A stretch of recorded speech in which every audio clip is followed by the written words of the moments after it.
The views and opinions expressed on this program do not reflect the company, owners, management, staff, clients, or partners.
Greetings and welcome to another episode of Bermuda's Feel Good Early Morning Show. Good day, Bermuda, supported by Pizza House and Aliana's Restaurant. I'm Terri Tuku alongside Jackie Lambert. And we want to thank you for getting up bright and early with us on this Thursday morning. Jack, how are you feeling? It is Friday Eve. I was going to say it's Friday. No. No, I feel good. As I was telling you backstage, I finally got my pup to sleep in her own bed. And anybody that has kids or a pup or anything like that understands how hard it is to sleep train them in their own beds. I had to literally hang my arm off the bed, and then finally when I heard her do a little, I was like, yeah. The heavy. And I was like, I had my bed to myself again, guys. Great success. Like I washed my sheets. I was ready for that good sleep. I'm like, got it. A great success. So it looks like you're definitely ready for the weekend almost. But as y'all can see, Jackie and I are definitely ready to bring you some feel good vibes this morning. So if you haven't already done so, please make sure you share this episode wherever you're watching, whether you're on YouTube, Facebook, or Twitter. For some reason, I was going to say Instagram just now, but we're not streaming on Instagram. But look at our posts. I like them. Sure. Please do. Absolutely do make sure you're following us on Instagram. Now, today, Jackie and I, for our Feel Good topic, we're going to be discussing how to declutter your space and get organized with our featured guest, which is Jodi, Virgil of Organized Solutions Bermuda. And that's a conversation you don't want to miss because, you know, everyone has the New Year, New Me theme, and we celebrate that. We definitely want you guys to, as best you can, start your 2022 off with a great start and make it your best year ever. So make sure you stick around to ask Jodi all of your questions because Jackie and I definitely have some questions, but we know you do as well. And later on, you can test your knowledge against Jackie, who is actually excited for today's Feel Good Vibe of the day, which is Trivia Time with Terri. And I have found, a good mix of difficult questions and somewhat easy questions. So I think it's going to be a great time. But as always, let's just get you guys warmed up for today's show. Now, for the question of the morning we want to know is, would you consider yourself a hoarder? Because we're going to be talking about organization with our good friend, Jodi Virgil. And I feel like some of us are probably in denial that we actually hoard stuff. So let's talk about that. Are you a hoarder, or would you consider yourself a hoarder? Jackie? Yes. To elaborate. Yes and no. Yes and no. I'm like more on the hoarder side than I am not the hoarder side. I have a hard time letting go of certain clothing items, and I'm one of those people that's just like, oh, I had takeout. This is a decent container. I could reuse this. Washes it, puts it to the side, and then I go to put it in the drawer. And I'm like, this, you don't need no more takeout and no more takeout. Exactly. Like right away. And I'm just like, maybe my parents need it. So I'll go upstairs and I'm just like, do you guys? And you see their cupboard overflowing. We're doing the most. Just trying to, reduce, reuse, recycle, and KBB. And sometimes you just gotta let it go. Let it go. And in case you didn't know, that reference is from Frozen. So if you haven't watched the movie Frozen, that's a pro tip. Go and make sure you go watch that. So good morning to you, Mark Anthony Anderson. Thank you so much for joining us. And Davida, you are watching from the gym. Thank you so much for joining us. Get that early morning workout in as well as get your day started. You said workout for you? Yep, said do an extra squat for me. You don't have to do a whole workout for me. Just an actual, that's for you, Jack, and make it a nice, good, deep one. So I make it your last one. Yeah. So you can be one and done. So Davida goes on to say she hoards a little. She hoards her child stuff from when he was born and up. I feel like a lot of parents do hold on to that. And I have to say, I do believe, although your children might look at you like, yo, what are you doing? The nostalgia and the memories that come from some of those things that you have held on to will definitely touch their little heart when they get older. So I definitely can see that. When it comes to my kids, I feel it. Like I want to be. My main reason is because I want them to bring like their significant other, and I can be, come look at this embarrassing. Here, let's embarrass you real quick. This was the. So at this point in time, with the diaper down, the little bum up, with the suntan, like, yep, I can see you doing that. Yes. Oh, I can't wait. So we have a question from Sean Smith. He says, please define if memorabilia of your children's achievements are considered hoarding. I mean, I actually don't even, I mean, the definition of hoarding is just holding onto stuff unnecessarily, right? That could just be this made up website. I think it's all perspective though. Like, for example, my dad wants to keep all of the family trophies and have a trophy room. And I'm just like, let it go. I know I want it. What are they going to do? Tell me I didn't win it? I'll just go win it again. But he's just like, no, like these are good. I'm like, Dad, Bermuda's humidity, the dust, moisture, all that stuff. It kind of tarnishes the metal, so you don't even know what it is anymore. So we're sitting there, and I'm like, we could just go through Royal Gazette and find the clippings, because back then when we was winning everything, they used to make us take pictures and all that stuff. Right. We can go find it, print it off, and do a little booklet or whatever. But then, like, the booklet then probably becomes an item to hoard. At least it's a smaller item. Yeah. You know how much trophies my family has?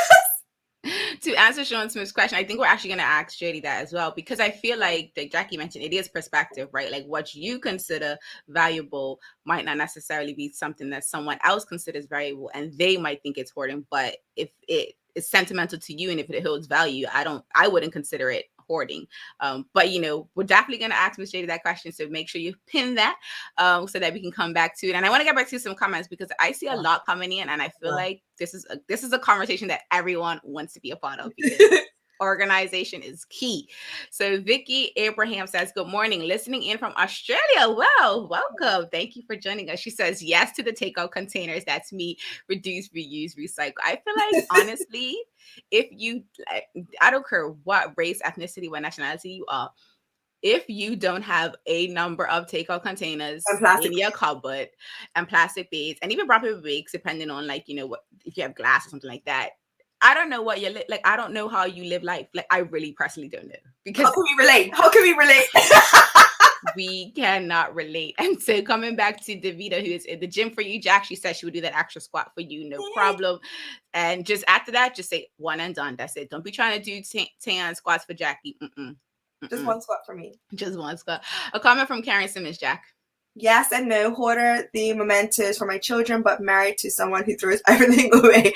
If it stays there, that's me. Like, I go back and forth. If it stays there too long, I'm like, hey, bye. But then I have moments where it's just, like, I have purge moments where I'm just like, everything has to go. Sometimes I don't even look in the bag and I throw it away.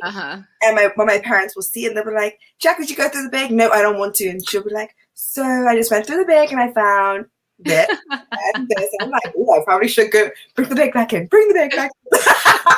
I didn't mean it. Bring it back. Because in my head, I'm just like, if I throw it away and I don't need it when I do need it, which is so frivolous with my spending. I'm not frivolous, it's irresponsible. I will be like, I'll just buy a new one. If it's that serious, I use it, whatever. New skirt, whatever. If I need it, I'll buy it. You'll buy it. So let's get back to the comments. So it looks like Kathy Rogers, good morning to you, Kathy, and happy 2020 to you as well. Looks like Janae says, yes, I am. I keep everything. I always feel like I will need it someday. I have late slips and spelling tests from Elliott Primary. Sis. Let it go. Sis. What late slip you need if it's the late Primary? It's the late slip for me. Like the spelling test, maybe. It's the late slip for me. Like, sis, were you that late? But what was the winning word on your spelling test? Like, what was the word that was just like, it took me so long to learn this word that I have to keep this so I can remember that Perseverance is everything, because that's one of our words, right? That's her word for 2022. Yes, it is. That is hilarious. It looks like we have Giles Belafroche. I want to say Belfroche. Pardon me if I'm pronouncing the last name incorrectly. Charge it to my head, not my heart. He says, "Good morning, all listening in my dressing gown." Ooh. I wonder what that means, because like I'm not. I feel like it's pajamas. I feel like we might be early in the morning, because it is early in the morning, right? So coming back to this one from Janae, she says, "I still have all my medals too." So I guess like your dad, Jack, she likes to keep all of that as well. But I feel like they just become paperweights. Like it depends on what type. If it's a hanging medal, I could easily hang that up somewhere. If it's like china or letter opener or something pretty, then I'll keep it. But if it's just one of those basic, do I have one around here?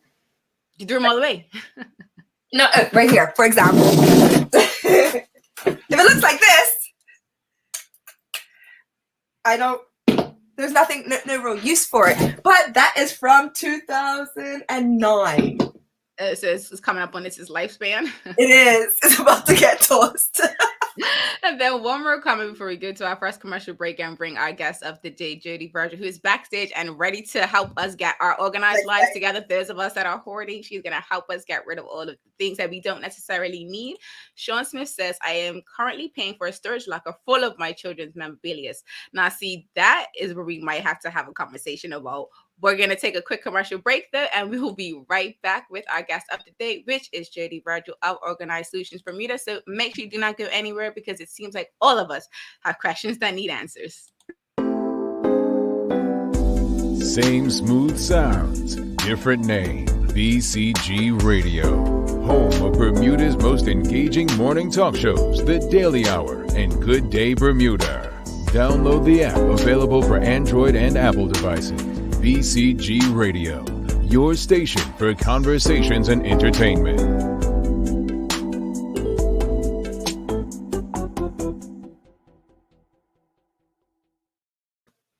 Welcome back to Good Day Bermuda, supported by Pizza House and Aliana's Restaurant. I'm Terri Tuku alongside Jacky Lambert. And if you're just joining us today, we are getting ready to have our feel-good topic of the day conversation with our featured guest, Jodi, Virgil of Organized Solutions Bermuda. Go ahead and drop your favorite good morning emoji, whether it's a sun, whether it's the yawn, whatever emoji it is, drop that in the comments to welcome our guest of the day. Good morning to you, Jodi. Good morning, Terri. Good morning, Jacky, and good morning to your listening audience. It's great to be here this morning. Awesome. We want to thank you for joining us. And Jodi, we want to just jump right into it and find out, what is the origin story of Organized Solutions? For those of us that don't know, tell us a little bit about how it got started. Sure. Organized Solutions Bermuda really came out of, and this is what I say to folks all the time, I am my own client. And it really came out of my own personal experience. I'm an educator by profession, taught high school, middle school for years. And I lived in the US for about 10 years. And it came time where, to be in all transparency, I was going through a relationship breakup, and I was moving back to the island. And when I moved back to the island, I realized that I had a whole house full of items that I needed to determine what I needed to do with. And as well, it was kind of mixed up as well with the emotional attachment. So I can hear some of the audience members talking about being emotionally attached to items. So I had that as well. And I can clearly remember, selling my items in the US in order to move back to the island, and not wanting to get rid of all of the things that, had amassed. I had amassed over the 10 years that I was abroad. And what it really came down to, I remember my aunt was there and she said, "Jodi, you know what? It's just stuff.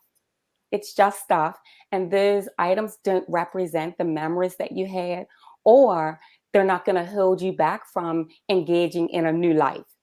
So when I moved back to Bermuda and I had to downsize, that was part 2 of it all, because even though I only came home with just a few items, I still had to move into a very small studio apartment.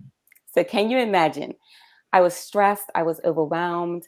I didn't know where to turn. And so, of course, as we all do, we turn to Google. And I didn't realize at that time that there was actually an industry out there of professional organizers. I had no idea.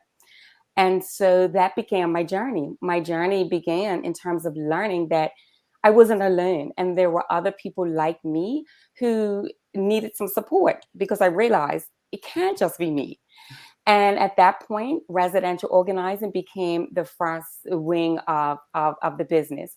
And from there, it's grown, and I've grown because my goal is always, just like I had to do for myself, reduce the clutter, create new organizing systems to increase my own personal well-being. And that's where I started. I love that. Before we go into the next question, what would you define as a hoarder? Because obviously some people are on the side saying, oh, yes, I'm a hoarder. No, I'm not a hoarder. Define what you consider to be a hoarder. That's a great question. And oftentimes many of us, we may have clutter in our homes. It may not necessarily make us specifically in the medical definition a hoarder. Mm-hmm. So a hoarder is someone that has been diagnosed with this particular disorder.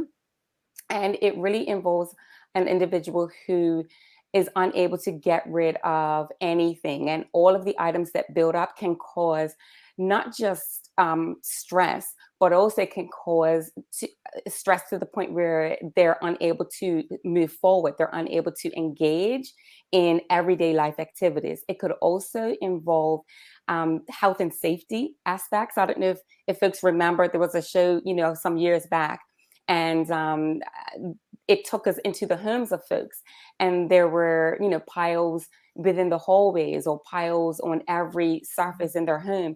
And in a lot of cases, it was causing health and safety.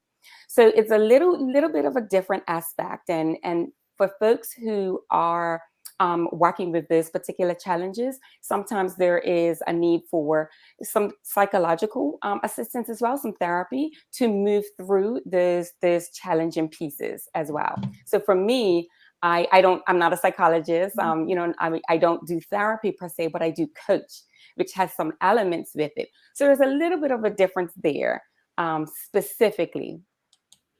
I think because how we use words so easily, so nonchalantly, I feel like we always say, okay, yeah, I'm a hoarder, or I hoard things, but it's like, no, we just probably hold on to these that we should let go of, and we just know, or we know that we're creating clutter in our lives, and we're not necessarily hoarding. We just haven't figured out how to declutter our spaces yet. Sure. And that's not to say that it doesn't feel stressful, because it absolutely can feel stressful. And a lot of times, even with myself, I'll say it again, I am my own client. And oftentimes when we're going through transitions in life, whether it's a new job, a new family, a new relationship, there was someone that I think it was Karen that mentioned that her husband throws everything away. Mm-hmm. Lots of times I work with individuals in relationships because they might be moving into the house together or getting married or whatnot. And it's about creating those organizing systems that work for everybody. So it can be stressful, but at the same time, it is something that everyone has the ability to gain these skills that we can use.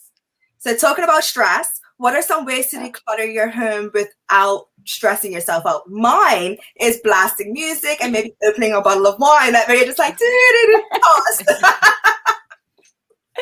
Sure. And the thing is that whenever we think about decluttering, oftentimes folks believe, oh my goodness, it's going to take all day, or it's going to take, all week or all month.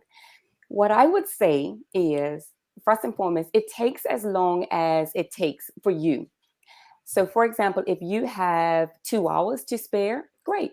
If you have 10 minutes to spare, that's fantastic as well. And one of the aspects that I encourage folks to do is to think about what your schedule is and put it into a time frame that works for you. There's no deadline. It's all up to the individual. Of course, some of us may have some deadlines where we may have, an event that's coming up, or we may just feel like, right, I'm on vacation, so I need to get it done this week. But generally speaking, when I think about it, it's about kind of it's not about the destination. I always like to say that it's about the journey of it. And so when we do it in small chunks of time, taking one area at a time, don't try and do the whole house. Start with one drawer. Start with one part of the closet. and put a timer on. That's always fun. And I love the music aspect. When I'm working with clients, that's one of the first things that we do. We always, turn on the music and enjoy the process as we go along. Those are absolutely great tips, and tips that I'm going to take in, because I'm the type of person that would try to do it all in one day. I want to one and done it, and I don't want to think about it again.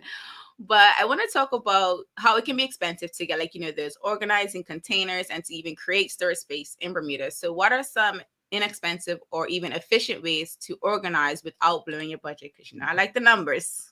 Yes. And you know what? I'm one of those folks that, I love all of the pretty organizing tools, and I love the baskets, and I love the bins, and they have some great elements on the market. No doubt about that. And if you love color, or if you love kind of aesthetics, that's a great way to go. But before we get to that piece of it, and I say to folks all the time, don't run out and buy containers right away. Because it will be a waste of money. Because before we get to that point, what we want to do is we want to, what I call the OSB process, right? So the first thing we do is we kind of take a stock of what we have, observe. That's what I think about. And it's about, what is it that I have? Why am I holding on to the items? I heard people talking about children's memorabilia. I believe it was Janae talked about medals, I think it was. And I think Davida talked about holding on to children's memorabilia. So we want to determine, what is it that we have? Why are we keeping it? Because the sentimental items, they're important. And they do sometimes tell us the story of our lives. So before we think about that, we also think, right, what is how could I put it? What's my organizing, the word I'm looking for? What's my organizing style?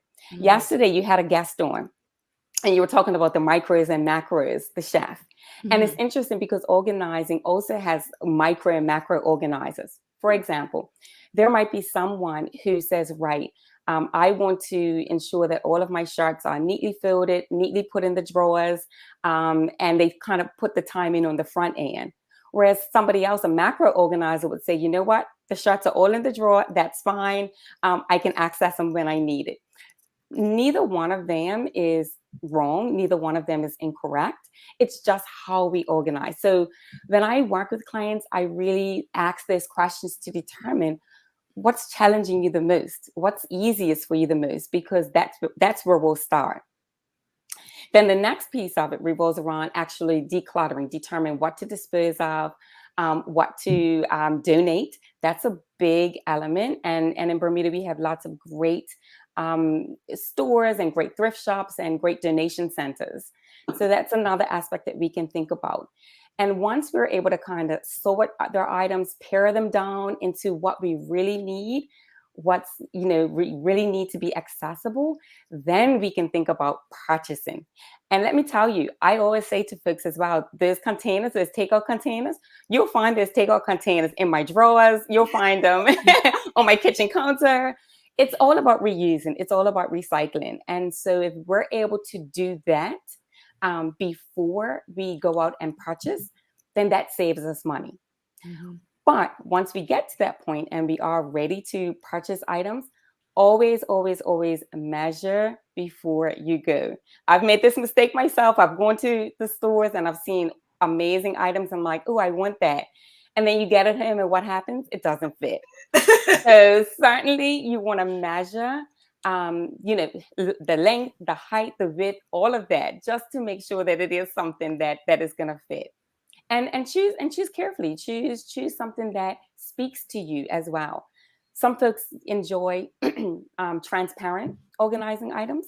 They want to be able to see what they have. Other people like myself, I don't want to see it. Pop it in a box, pop it away, close that closet door. And so really think about what speaks to you whenever you're purchasing any kind of organizing tool. But they have some great ones there. I love that. I'm definitely a mix of transparent and hide it. Like my closet, I'll be like, hide it, because sometimes it's not sitting on the hanger right. My shoes, I've just thrown them in there because I'm like organizing them. You're all together now. Have a party. Exactly. when you're talking about decluttering and you're saying, we can give them to people that are more needy, blah, blah, blah. I shouldn't say blah, blah, blah, because that's rude. But do you ever advise maybe yard sales, and do you help with that aspect of it as well?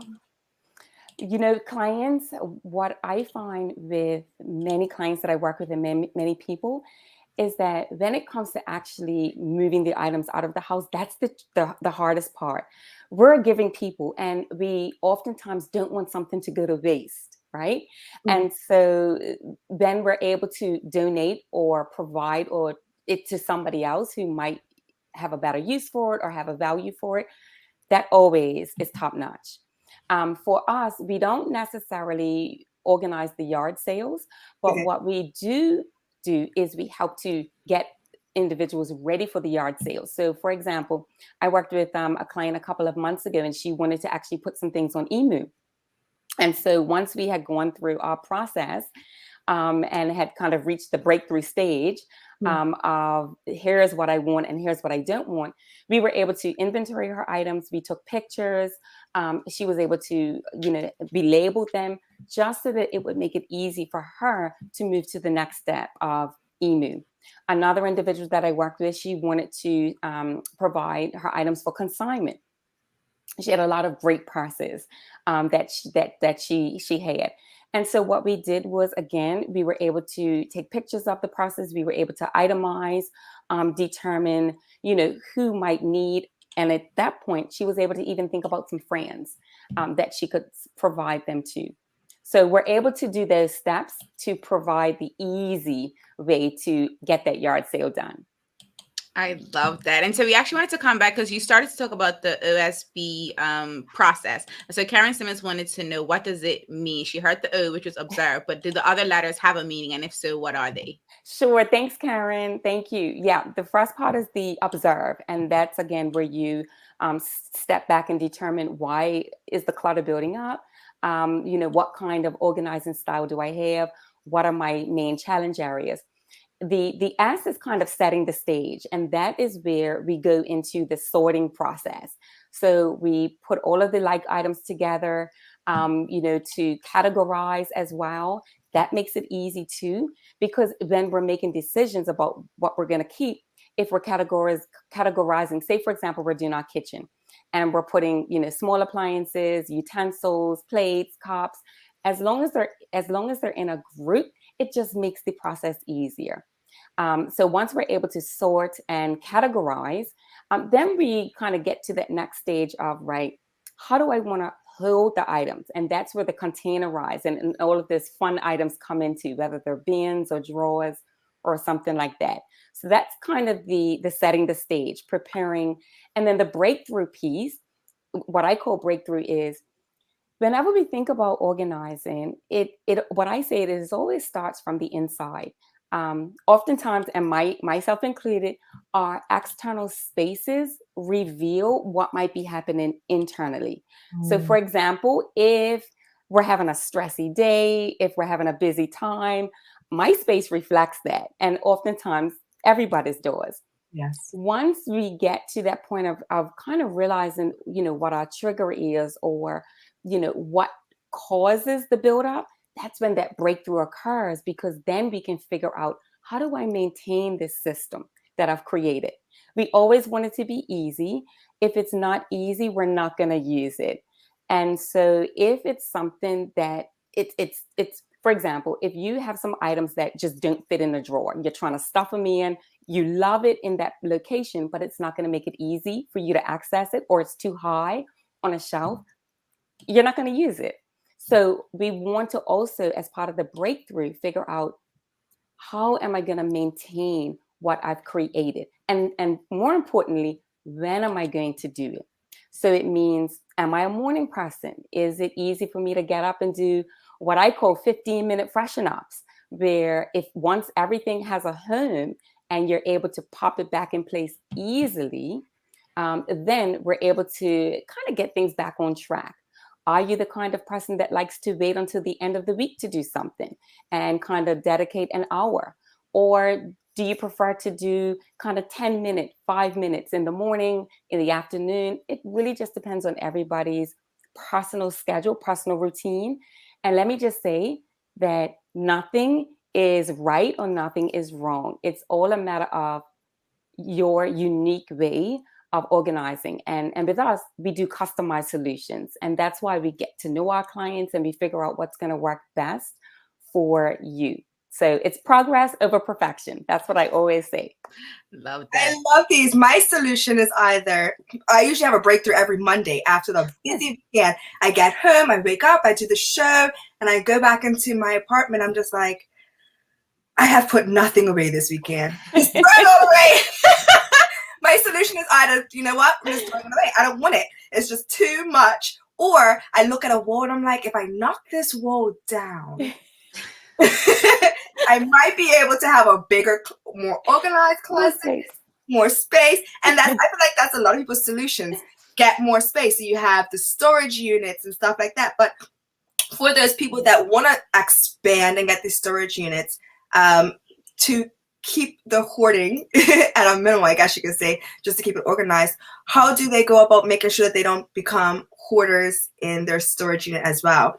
Should they, as they're buying their storage unit, lay up shelves and organize it, or just like put it in containers and shove it to the back and hope for the back?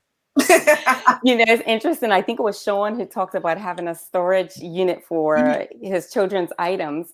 And, you know, it's really interesting. I was working with a client at the end of last year, and one of this person's goals was to clear her storage unit because she was paying every month for it.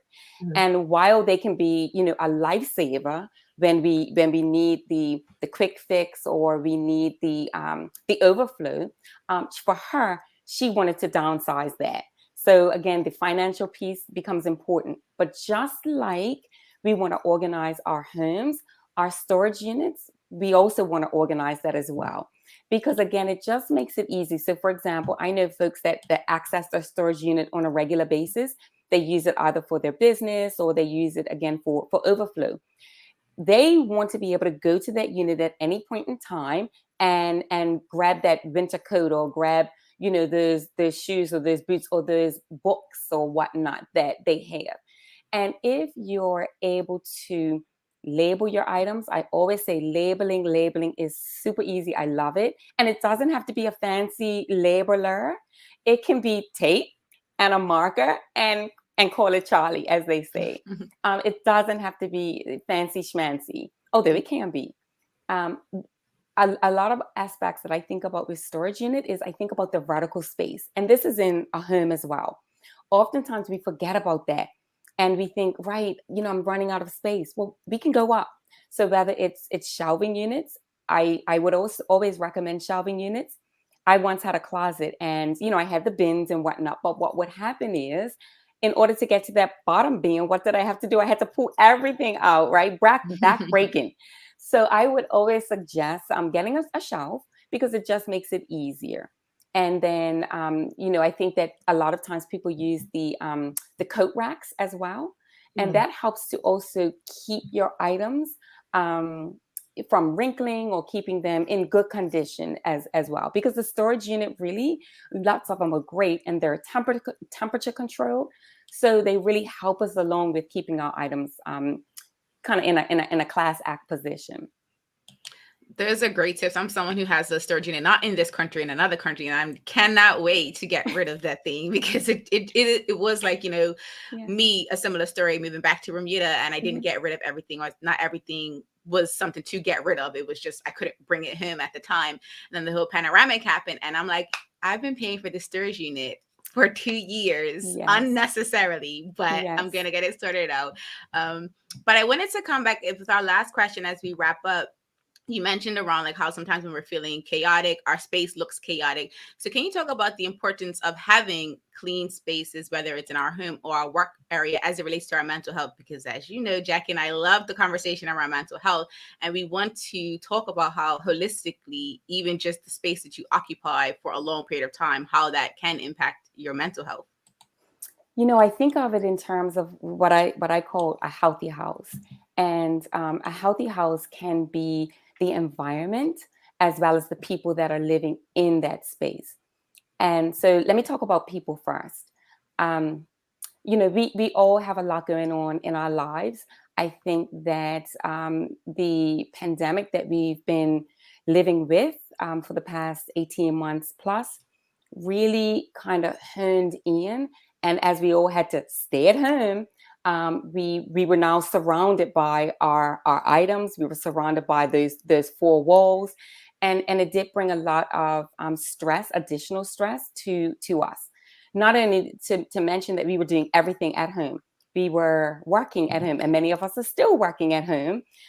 We were being teachers if we had children. So we had children. We were sharing space in ways that we didn't necessarily have to share before on an all day, all night basis. Mm-hmm. And so clutter, we all know, and there have been numerous studies out there that show that the level of clutter is directly proportional to the amount of stress that we often have. And sometimes it could build up slowly. So for example, we could look around and every single time we just look at that pile in the corner, just a little bit of cortisol kind of goes through our body. And after a while, that cortisol builds up. And it can lead to health challenges, as we all know, whether they're medical or whether they're emotional. So I never underestimate the process of what decluttering can do. And I can tell you that when I work with clients, just seeing the relief on people's face, it's like a weight has been lifted from them. And it's never judgmental. It's never about blaming. It's never about shaming. It's about being able to clear the spaces so that it can really kind of bring in what I like to think of, to be honest, is abundance. Whether that abundance flows to us to allow us to be creative, to allow us to have more patience with people that we live with, whether it's our significant other or our children. It allows us to be able to have that creativity to flow. And then we also think about Bermuda. There was a post, I guess, the other day on Marge's list where I think, the national color was rust and the national bird was the flying cockroach and whatnot. It's the same thing, right? And, the national scent, you might be like mildew. This is Bermuda. This is Bermuda. We live, and this is the reality that we're living in. And so the less clutter that we have, it allows for us to be able to clean easier. Housework is reduced. There are studies that are out there that show that housework has been reduced by 40%. I don't know about you, but if I can do a little less housework, I'm fine with that. And then it just makes it easy to clean surfaces as well. And once everything is able to kind of be put away easier, it takes away from the overwhelming burden that we often feel when we have to do housework. Mm-hmm. So all over, it can create a healthy house. And then the habits that we create as well are great for our young people growing up. I worked with a client and she says, should we ask my 6-year-old to kind of leave? And I said, no, have her stay because we can do this together. Young people as early as 6 years old are helping me to declutter and organize their books, their toys. And at the end of it, she was so proud of herself when she set up, all of her shoes in a rack. So it creates healthy dynamics as well in a house. I love that. And that answer, I think, and I see Karen Simmons says, thank you for asking that question. And I definitely felt like it was definitely something that we all kind of think about in the back of our minds. And even like, how do we incorporate other people in the household into it? So I want to thank you for that answer. And once again, Jodi, thank you for joining us this morning. And we trust that you have a great day. Thank you, ladies. I appreciate it. Thank you for your time, Jacky, Terri. Thank you, Bermuda. Appreciate it. All the best. And thank you for everything you do to empower us. Really appreciate it. Thank you. You're welcome. Have a good one. Thank you. Bye. Bye. We're going to take a quick commercial break. Audience, go ahead and let us know in the comments what you thought about our conversation with Jodi Virgil of Organized Solutions Bermuda. A quick commercial break, and then we'll be back with our Feel Good Vibe of the day, which is Trivia Time with Terri. Test your knowledge games, Jacky. You might be able to get 1 out of 3 before her, or you might not, but we'll see how this goes. Same smooth sounds, different name. BCG Radio, home of Bermuda's most engaging morning talk shows, The Daily Hour and Good Day Bermuda. Download the app, available for Android and Apple devices. BCG Radio, your station for conversations and entertainment.